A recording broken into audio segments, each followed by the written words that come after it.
إنا فتحنا لك فتحا مبينا ليغفر لك الله ما تقدم من ذنبك وما تأخر ويتم نعمته عليك ويهديك صراطا مستقيما وينصرك الله نصرا عزيزا.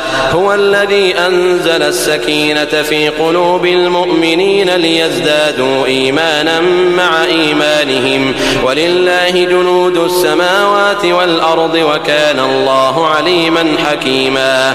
ليدخل المؤمنين والمؤمنات جنات تجري من تحتها الأنهار خالدين فيها ويكفر عنهم سيئاتهم وكان ذلك عند الله فوزا عظيما.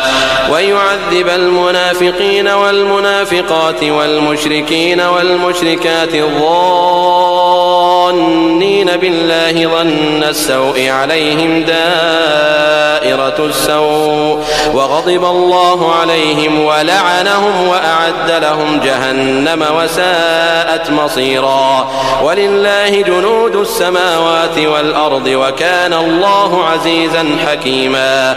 إنا أرسلناك شاهدا ومبشرا ونذيرا لتؤمنوا بالله ورسوله وتعزروه وتوقروه وتسبحوه بكرة وأصيلا. إن الذين يبايعونك إنما يبايعون الله يد الله فوق أيديهم فمن نكث فإنما ينكث على نفسه ومن أوفى بما عاهد عليه الله فسيؤتيه أجرا عظيما. سيقول لك المخلفون من الأعراب شغلتنا أموالنا وأهلنا فاستغفر لنا يقولون بألسنتهم ما ليس في قلوبهم قل فمن يملك لكم من الله شيئا إن أراد بكم ضرا أو أراد بكم نفعا بل كان الله بما تعملون خبيرا.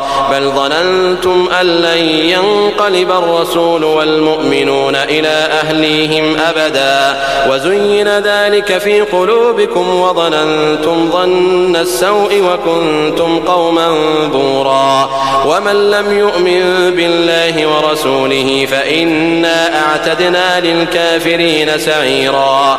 ولله ملك السماوات والأرض يغفر لمن يشاء ويعذب من يشاء وكان الله غفورا رحيما.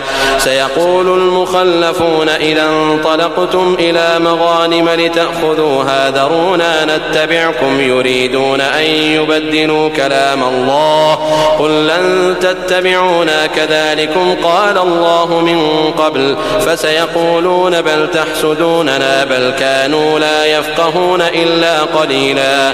قل للمخلفين من الأعراب ستدعون إلى قوم أولي بأس شديد تقاتلونهم أو يسلمون فإن تطيعوا يؤتكم الله أجرا حسنا وإن تتولوا كما توليتم من قبل يعذبكم عذابا أليما.